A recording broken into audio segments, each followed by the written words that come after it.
that I wanted to talk to you about is your campaign. And before we, begin with the conversations, how's your campaign been and just campaigning in general? It's been busy. I am a grassroots campaigner. So I am a grassroots candidate. I don't take corporate PAC or AIPAC money. So I am limited by the funds that people are able to donate. And so that restricts some of the availability that for media that we can use, for instance, like necessarily not being able to afford typical news coverage or not being able to afford typical commercials.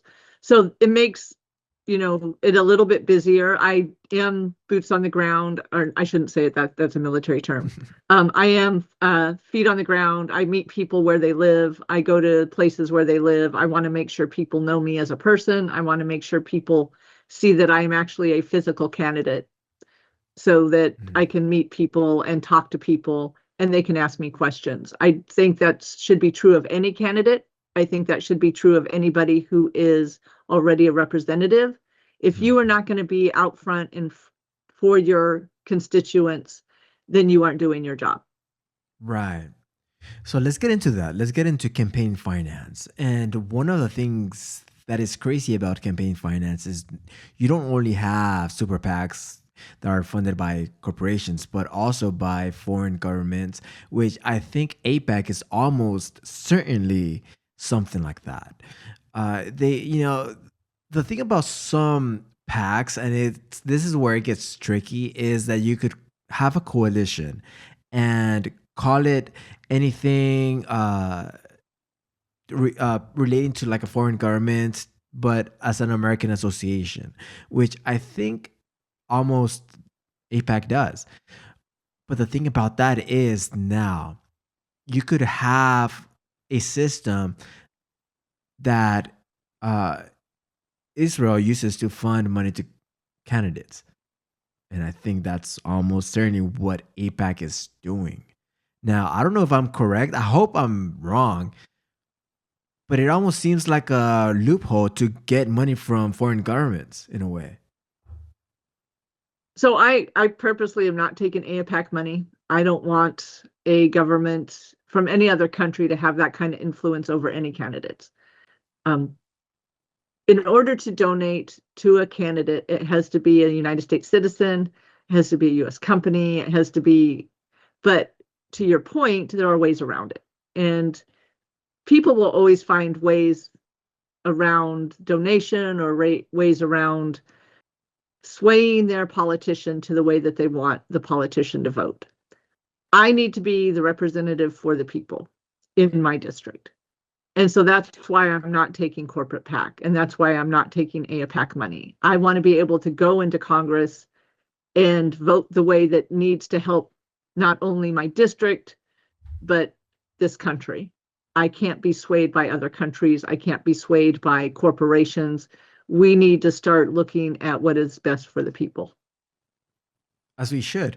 Now, it's funny because a lot of America First candidates get APAC money, which almost s- goes to the point that it's not America First. Is whoever's funding the campaign first, and then Americans second. So it's interesting. Being in the campaign setting, I totally understand why people take corporate PAC money or why people take AIPAC money. Running a campaign is expensive. Mhm. And if you want to be able to hire a team, or if you want to be able to have advertising, or if you want to be able to do what you see typical campaigns do, it costs money. It costs a lot of money. And more,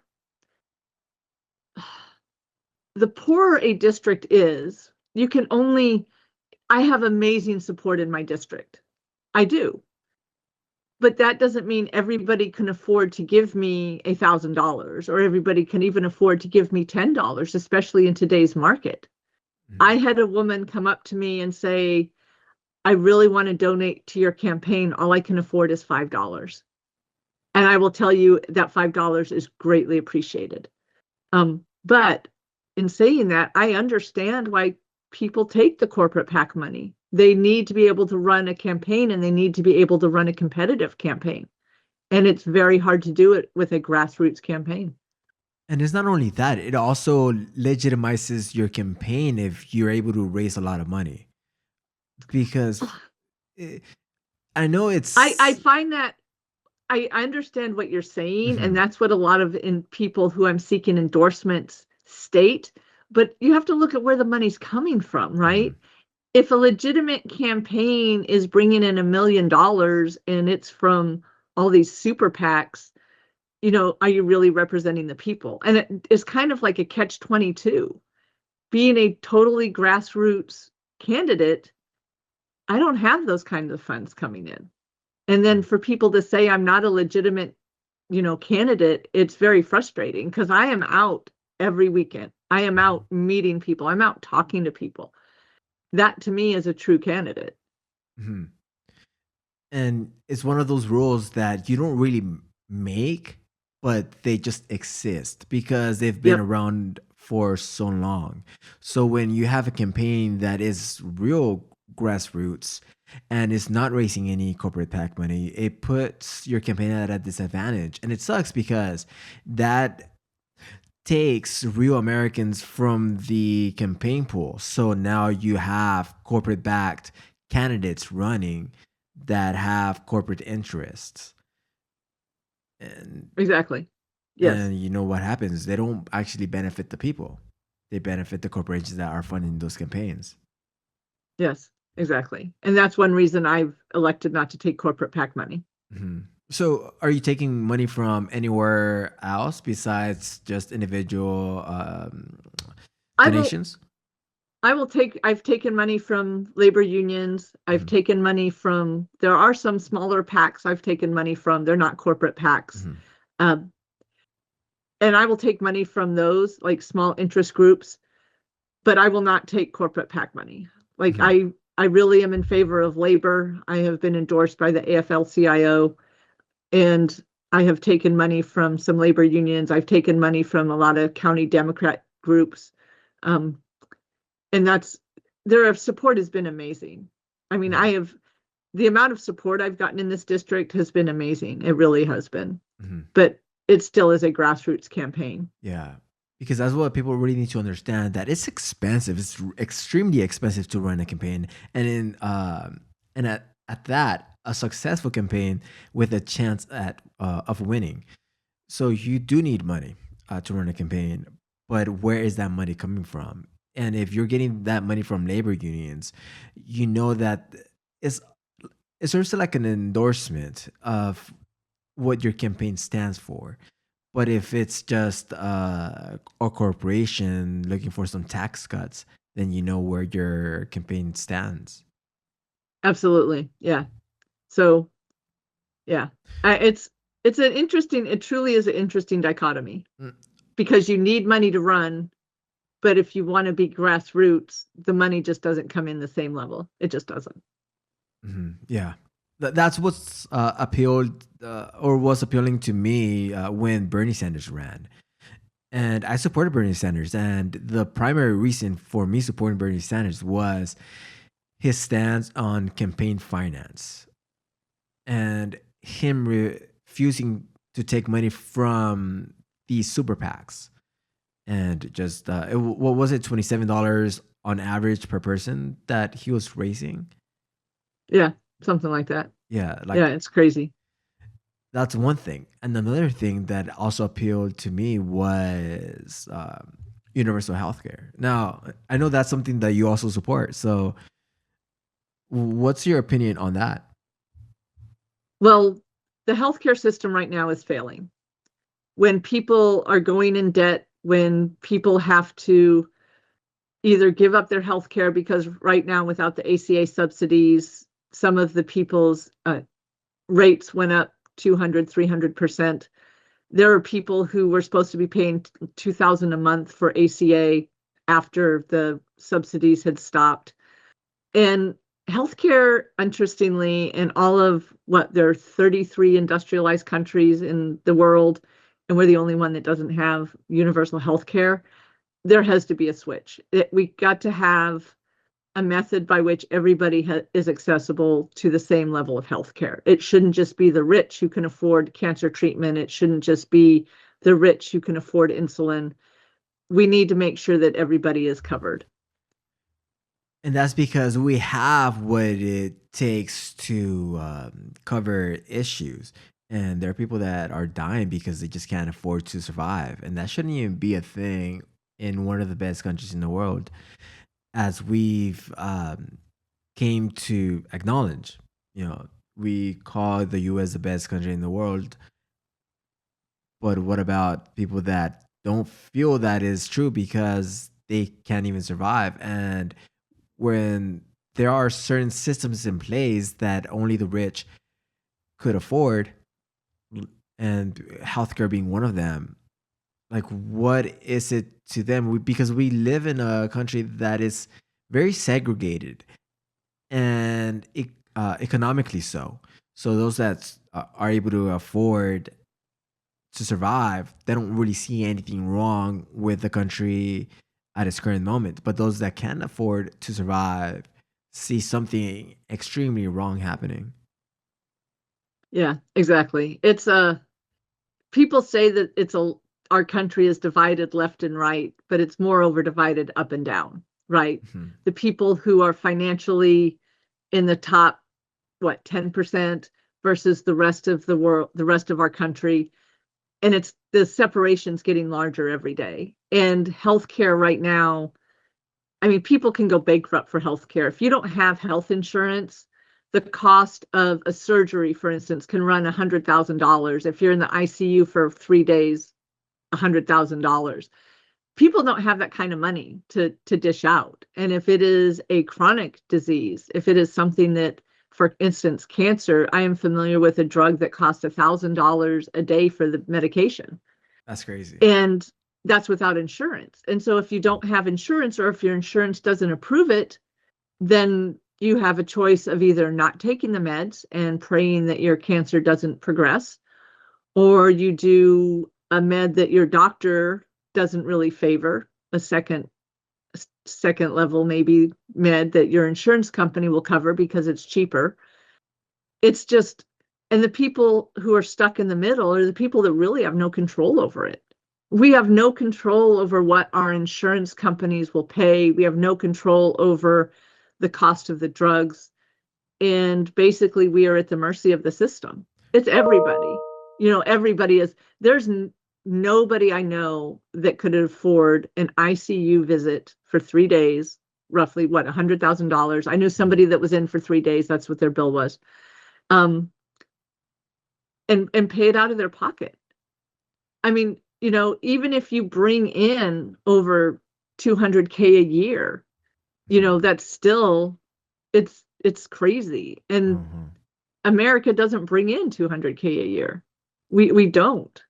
Mhm. We can't afford healthcare right now. People cannot afford to be healthy. And without insurance, people then don't do preventative care. And preventative care is actually something that will keep people healthier. So Mhm. it is a huge obstacle to overcome. It is a huge hurdle.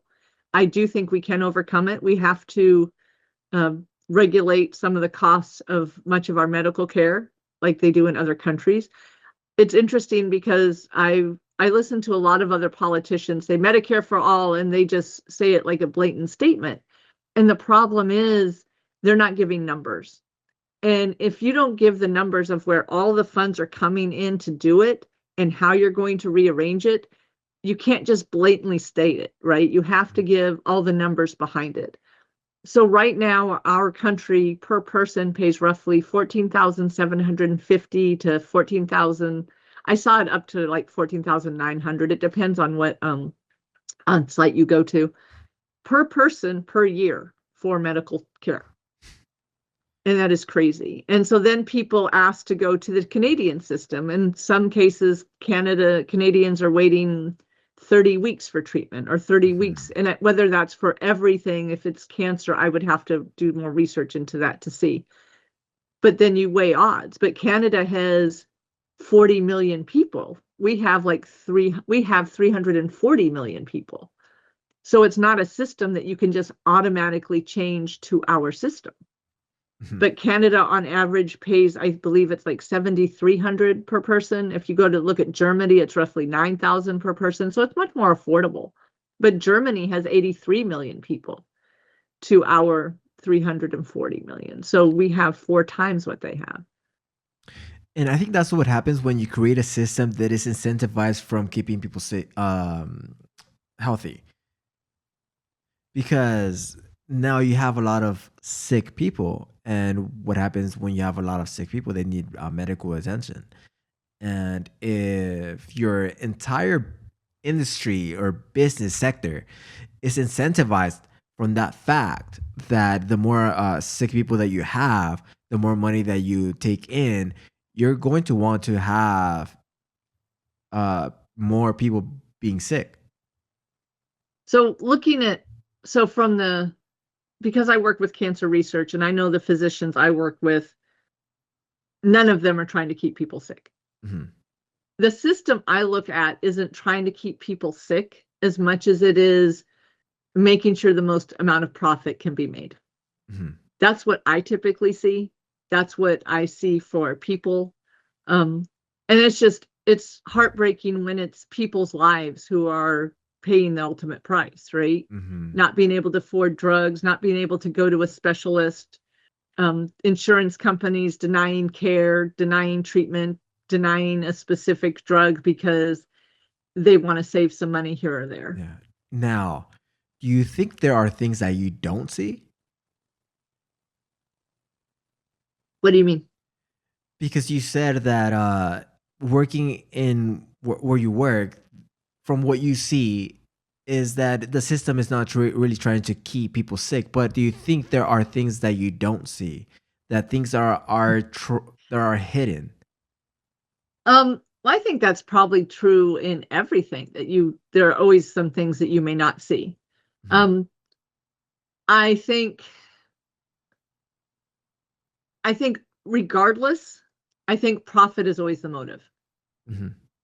Yeah. Whether you say you see it or you don't see it, profit is always the motive. And that I think is our biggest issue right now.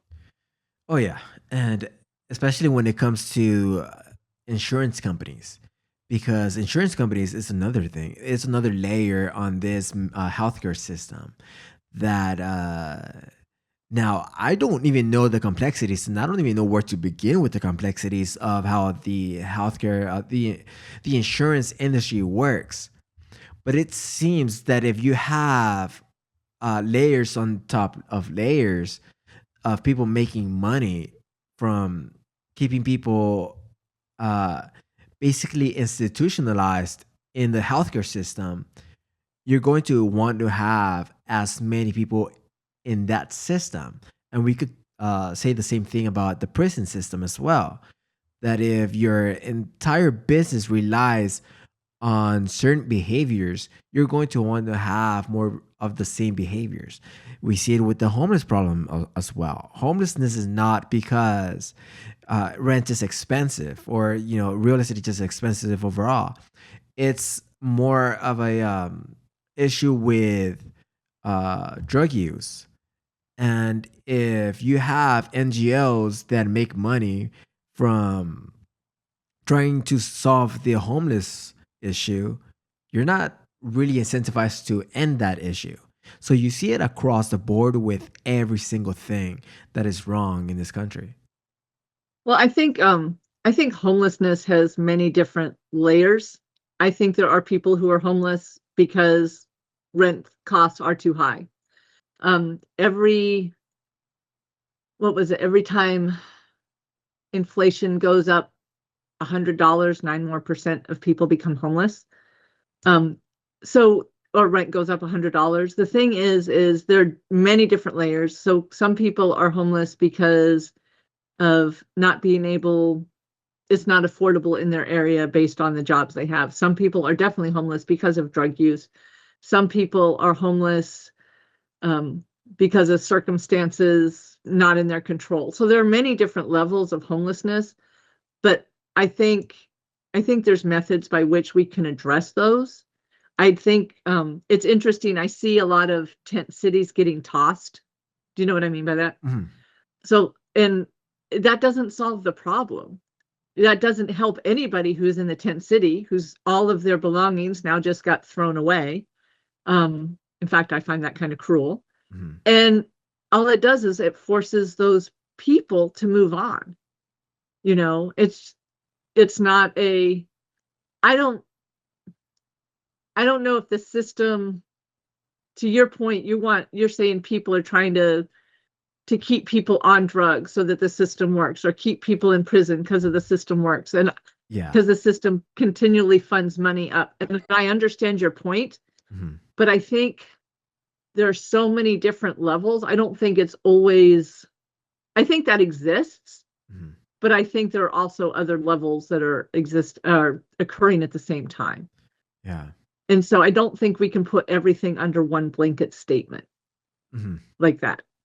Yeah. So yeah, I know other people that believe that health industries or health insurance companies are trying to keep people sick so that they stay, in the system, and so that the money keeps flowing. And interestingly, the people who I work with, the physicians I work with, are fighting every day to save these people's lives. And I Mhm. see that every day. Yeah. Yeah. I think the problem is when people receive money to solve a problem. And if you see the money coming in and your entire career is on solving this problem, what happens when the problem is actually solved and you're left without a job, but after being so comfortable with receiving all the money that you did? No, I get you. I totally get Mhm. your point. Absolutely. Our it's interesting. I think the incentives in the United States are kind of, it's never been the incentive to be for the benefit of the constituents, or be for the benefit of the people. It's always for profit. It Mhm. is. It's always for profit at the top. Um, Companies are more concerned about making sure their board gets paid and the CEOs get paid, versus even the people at the lower tier.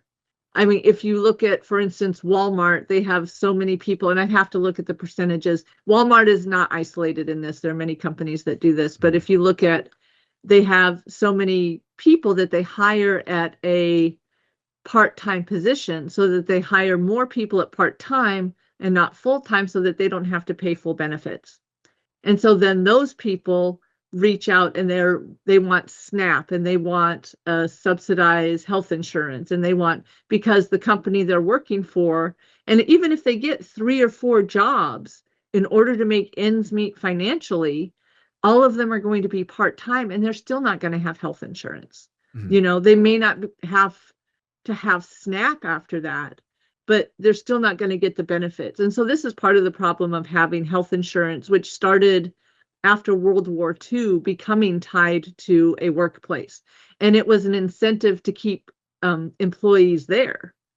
And up until President Obama had made for the ACA, and requiring that you could actually have a pre-existing condition and move from one insurance company to another, a lot of people didn't move jobs for that, strictly for that reason. They didn't want to move jobs because they may have diabetes. And if they have diabetes and they require insulin, and then they move jobs and the other job has a different insurance company, they're going to lose their avenue to having insulin. Mhm. And so that changed when Obama had slated the ACA, but that had actually begun right after World War II. And it was, Mhm. having insurance was an incentive for people to seek out companies that had medical insurance. Right. So let's go back to Walmart for a bit. Now, let's actually talk about this because from what we know is that Walmart is, if not the biggest recipient of SNAP benefits, right?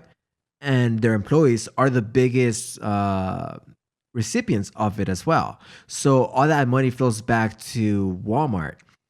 And if the incentive is for Walmart to keep their employees as part time workers, not earning much, to be able to qualify for SNAP benefits.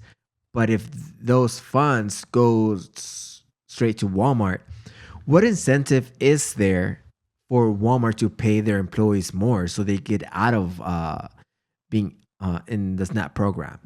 And that's one of the things that I really want to have discussed, because now you can't even talk about certain things because then you're gonna have the other side just say, "What are you, a commie?" Just because you're coming out against crony capitalism. Now, capitalism was never meant to work in this way. Capitalism was meant to work in a way that you create a product, and you are in a system that benefits you, or that you get some benefit from creating that product, innovating. But we know that a lot of these companies are not innovating anything. They're just innovating on the fact on how to make more money while screwing the little guy. Well, it doesn't have to be. So the money that feeds back from SNAP into Walmart, it Mhm, doesn't matter if it's from SNAP money or if they pay their employees more and then the employees shop at Walmart. They still will be getting the funds. mhm, So I think people need to look at it slightly different. If you pay people living wages, that actually strengthens our economy because people will then be able to afford not only their necessities, but they can actually afford some luxuries if they so choose. And right now, pretty much everything that's being bought right now in our country because of the cost of everything is just pure necessities, right? mhm, It's food. Um People aren't spending money on luxuries right now. They mhm, just aren't. And if you look at the small percentage at the top who can afford the luxuries, the number is so small in comparison to the rest of the country that it just doesn't boost the economy as much. It just doesn't. mhm, It doesn't, you can pay people a living wage. And when you pay people a living wage and you help do the labor class and you help do the working class, it actually will make a much stronger economy. It just will. The money will feed back into the economy. mhm, People will be able to afford housing. People will be able to afford to purchase stuff in Walmart. mhm, It's you talk about the SNAP funds going back into Walmart. Well, mhm, so would money that they would pay their employees if they paid them more. That too would go back into Walmart. mhm, But obviously, then they're losing money from the top because mhm, SNAP's coming from the government, whereas the money to pay the employees would be actually mhm. from their own corporation. Yeah, which increases their bottom line. Now, also Walmart. We know that Walmart also bullies their vendors, people that sell the products in Walmart, to get a lower price for the products that they do sell in Walmart. So we know that Walmart just doesn't screw over their employees, but we also know that Walmart screws over the vendors that basically make Walmart what it is. Now we have So I, go ahead. yeah, I don't. I'll be honest with you. I don't know enough about Walmart's, and when I'm talking about Walmart, I'm not talking about just Walmart as a company. I'm Mhm. talking about any company that just hires part time. Oh yeah. This is not a Walmart specific issue. This is Mhm. not a. I was giving it as an example because there are many Mhm. companies out there that do that. So I don't want this to be like a Walmart, Like a dig because I at them. don't. I don't want them. I don't want this to be just a Walmart dig because it's not. Mhm. Oh And yeah. but I do not know about what they do with vendors. I will, if you have done research on it, I have not. I Mhm. will be honest, I do tons of research. I do tons of reading.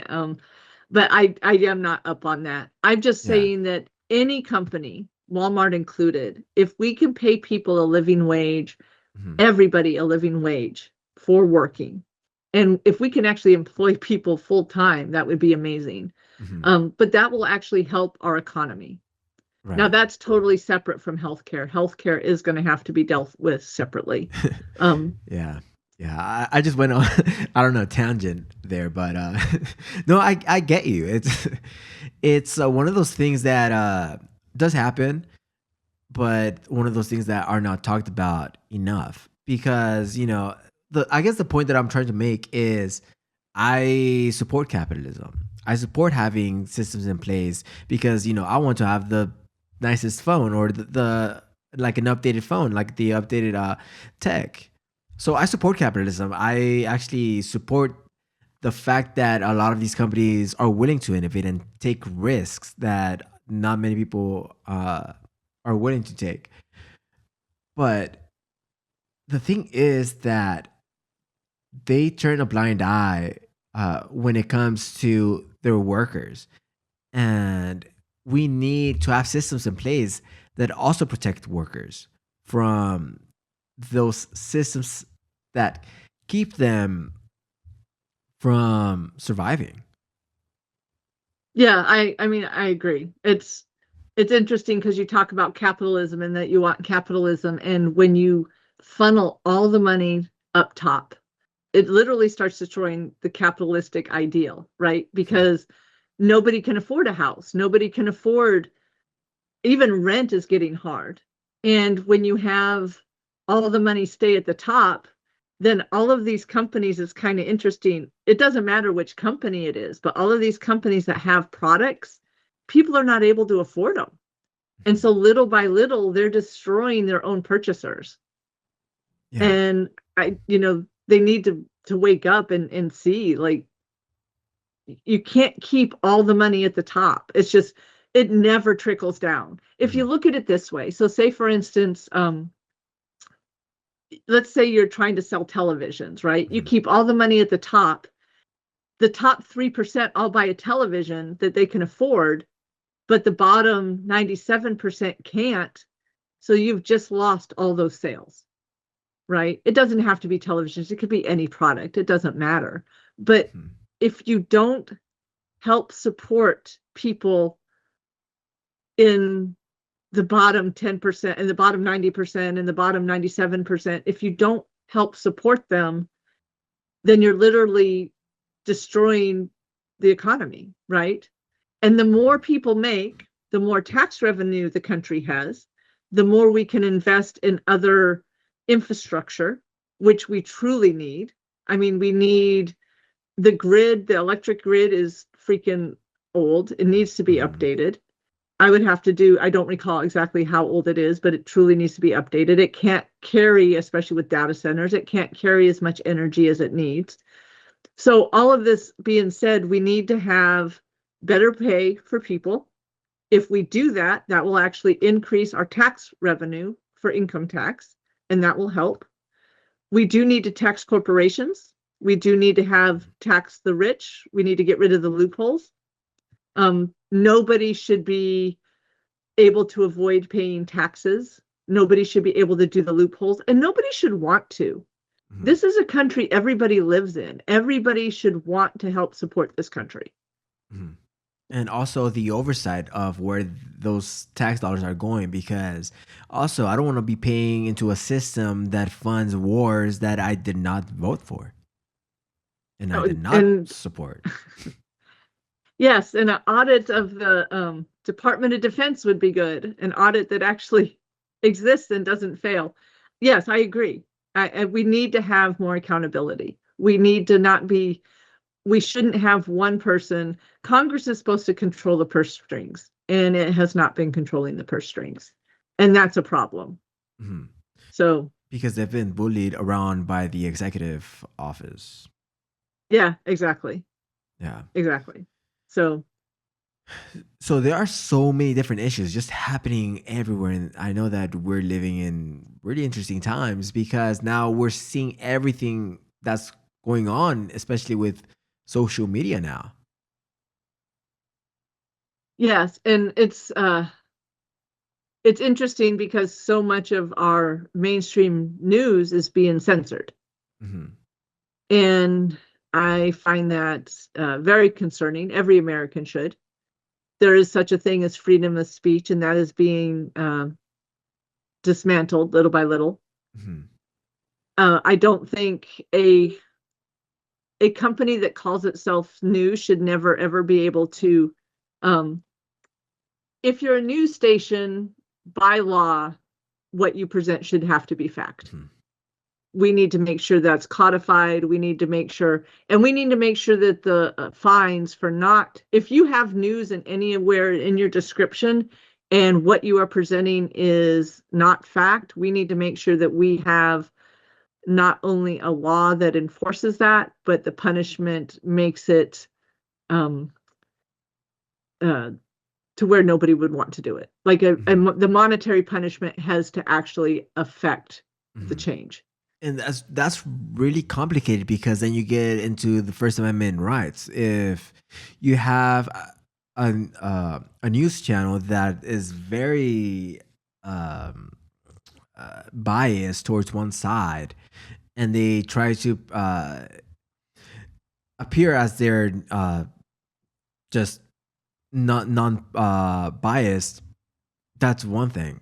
But when you start to making laws to stop that, it's very tricky because now you're getting into First Amendment rights. Now, I think the market is just going to make that change, and less people are going to be interested in watching legacy news because now they see that what they're getting is a biased perspective. I mean, you can present, like Fox News calls itself entertainment. Well, then you need to take the word news out of it, right? True. You Yeah. can't, you can say Fox Entertainment. Hmm. Freedom of speech, people can say whatever they want. That's the freedom of speech. It doesn't have to be true. But if you're going to call it news, and Reagan had changed this in the 1980s, but if you're going to call it news, then it truly should have fact behind it. Hmm. Like you shouldn't, I know people, I mean, it's kind of like that old adage, there's three sides to a story. Hmm. There's your side, my side, and the truth. Perspective matters, right? Two people watching the same event based on their own background are going to have two different perspectives. That's just, that's just fact. Any book you read will always be written by somebody's perspective, right? Somebody who survived the Holocaust will write a story about World War II that looks a lot different than somebody that was part of the Nazi regime, even if they were at the same concentration camp. The perspectives are totally different. Neither will be, both of them can be very true. So people have to pay attention to perspective. We do have to put laws out there about giving fictitious information. Like you can't obviously call fire in a theater. So we need to make sure that the truth is out there, and if it's not given as truth, that it's not called news. Right. No, now that is something that I could agree with. Passing some regulations of what you could call yourself news, because now that gets into a labeling issue, and we know that the FCC already has certain regulations of what you can and cannot broadcast. So we know that already happens. Now, if you have a broadcast network and you call yourself news, but we know that you're really not news, that you're just trying to push a certain perspective, that gets into, yeah, that's not news, that's just entertainment. Well, and I listen to a lot of independent media. I do. But I'm well aware when I'm listening to a channel, whether that channel is right leaning or left leaning. I listen to both sides. I do. Because I want to see what both sides are saying. I would love to have our mainstream news just be in the middle. That would be amazing. I just want facts. I want there to be journalists in the Pentagon, and not just kicking them out so that we don't get the history or we don't get the background. So all that being said, it would be amazing to have it. I don't want to say go back to the way it was, because we haven't had, it would be nice just to know that what you're watching is totally the truth, but everything will always have some kind of spin on it. That's just unfortunately the way it is. Yeah, I mean, I guess when we're talking specifically how news used to be broadcasted, that was the way it should be. Not having this spin and pushing this certain narrative now that it's hard to really figure out what the motive is, because now there are people that say that watch either Fox News or CNN and think that what they're getting is a non-biased perspective, and that's their outlook of the world and how the world really is.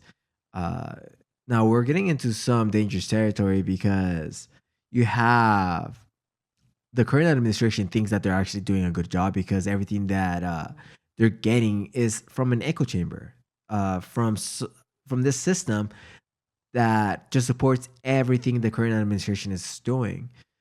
I know that we might face a pretty heavy landslide this upcoming election because you have a tone deaf administration that thinks that what everything that they're doing is for the benefit of the people, but the current or the average person does not feel that way, especially when gas is at $5 on average a gallon. Yeah, yeah, yeah. I absolutely agree. If people will take a look at what is truly affecting them, maybe they will actually vote a way that will affect them positively. Some people, there's so much division right now in this country that we have to make sure that people don't want to vote based on the divide, if Hmm. that makes sense. Yeah. You know, Yeah, because the average person does not follow the stock market, right? But the average person follows gas prices. And gas prices is a huge indicator on how the economy is doing. And if gas prices go through the roof, then people are going to vote with their wallet as they do during every election. well, not only gas prices, but just inflation in general and the jobs Mhm. market. You know, it's, I also believe that there needs to be more oversight in the fact that numbers that come out from the White House, I don't care who's in the administration, Dems, Republican, even as independent, the numbers should be realistic. The numbers Mhm. should be the truth. And there should be oversight in that as well. Yeah, and that's one of the things that I'm talking about because the average person does not follow like the CPI, but they follow the gas prices. The gas Oh, they prices, do. yeah, reflects on everything else. It Yeah, reflects on the stock market, on the consumer price index, on inflation, on everything. But the average person knows how to read the gas prices. If gas is true. cheap, that's one thing. If gas is expensive, that's another thing. Another thing. So they know how that affects their daily life. But But how, I guess my question would mhm, be, will they truly relate that back to this administration or back to the GOP who are in Congress right now? Because mhm, that's what we need them to do, you mhm, know. right. And I think it all depends on the news channel that they watch. Well, see, and that's the it was interesting. I don't know, I don't know how old you are, but um I don't know how attentive you were when Obama took office in Mhm. 2008. I was a Uh, freshman in high school, actually. but you still could have been following politics. I Somewhat, don't know yeah. if you I don't know if you were. But the Speaker of the House, there was a we had just hit the bubble and the economy was in the tank. I mean, it had tanked. Mhm, And the Speaker of the House said, I'll never forget this. I think his name was Boehner, if I recall correctly. mhm, The Speaker of the House said to a news reporter, Obama is in office. He needs to be responsible for the economy. This is his economy now. He had been in office only a few, like I'm not even sure he'd been in office a month. Like he needs to own it. This is his. Like it was his fault. But interestingly, Trump has been in office for this term, a year and 4 months, mhm, and he still is blaming Biden for this economy. And so, you know, people have got to get past the hypocrisy. They've got to, you know, look to see what is really causing the situation. The gas prices, because the war that nobody in America wants. I mhm. think the approval rating's at 29%. Nobody certainly wants to pay for it. We don't want our children to be drafted for another endless war. I mean, it is not, people need to open their eyes and pay attention to what is causing these issues, right? Mhm. So watching one specific right-leaning news media, doesn't matter which one it is not going to help the cause. You know, Mhm. if they want to watch that, that's fine, but open your eyes to some other media and see if there are conflicting ideas or other facts or other. When we close ourselves off to one perspective, it doesn't matter right or left, but when we close ourselves off to one perspective, we've stopped listening to a large portion of the population. Mhm. If you listen even to the right side and you listen to the left side, we all have the same issues. We Right. do. Mhm. The gas prices, to your point, we all are facing the huge gas prices. I filled up my car, which is a pretty um gas economic car, almost $70 to fill up my tank the other day. Wow. $70. And I Mhm. fill up my tank once a week because of me driving into work. Mhm. Um, so it's insane. And farmers, and that's unleaded, and farmers are facing diesel prices, and their tanks are what, 100 gallons, 500 gallons for a combine. I mean, they're huge. So Mhm. people have got to pay attention that everything that is affecting the right, everything that is affecting the left, is affecting all of us because we're all Americans. Mhm. And it's not discriminating. It's not saying you voted for Trump, so you're getting $3 a gallon, and we're only going to, force the gas prices on anybody who didn't vote for Trump to get the $5 or $6 a gallon tanks. Mhm. That's not what's happening. Everybody is being affected, and we need to make sure everybody is aware of that. Yeah, because at the end of the day, we're all the same and we're trying to have, or we're all fighting for the same thing. We are. I mean, people want their kids. I want my kids educated. Mhm. I pay taxes for a public system. I want the public school system throughout this country to be amazing. We are in the low 40s right now. I think it's 48th in math, in science, Mhm. in the world.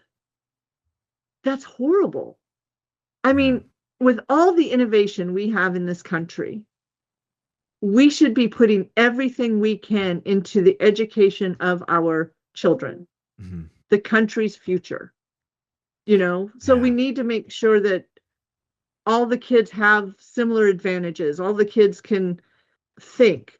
I want kids to be able to think independently, to be able to look at facts, to look at analyze problems. That's how you get innovation. Mhm. No, I totally agree. And, leave it at that alone because you also support the Second Amendment and a couple other things. And when people look at, say, Democrats, they have this idea that there are certain restrictions that they just want to place on everyone. But that's not the thing. It's just that everyone, they just want what's best for the country. Yeah, I mean, absolutely. You Mhm. know, it's going to take a lot of work. Mhm. Well, we have a lot of work to do from where we are now. Oh, yeah. Yeah. Well, listen, Julie. I mean, this conversation has been excellent. It's been great because these are important topics to discuss. And it seems that nowadays, like me personally, I don't consider myself being on the left or on the right of the issues. I don't marry any of those ideas. I just like to talk about facts and what makes sense. And I think we should get to a place where that is true across the board. Uh, and that's Absolutely. that's why one of the reasons I like having these conversations to really get to the bottom of what works and what doesn't, and to do more of what does work. Yeah, absolutely. And the fact that we need to start looking at ourselves as Americans. We need to Hmm. stop pointing at people saying they're not on my side. Everybody Hmm. should be on everybody's side Oh yeah. because the it affects everybody. It truly does. Hmm. Yeah, Yeah, yeah, and I'm tired of being divided, like down the middle of like being blue or being red. I mean, that shouldn't even apply. We should just sit down and talk about these ideas and what we could do better. yeah, absolutely. Yeah. Absolutely. Well, listen, Yep. I've enjoyed this conversation, and I really hope you have success in your campaign, because we need more of that. We need more representatives that are actually going to represent the people and not these massive corporations. Yeah. I thank you so much for your time today, All right. Eric. It Well, was a great talking to you. thank you for yours. All right. Thank you. Have a good one.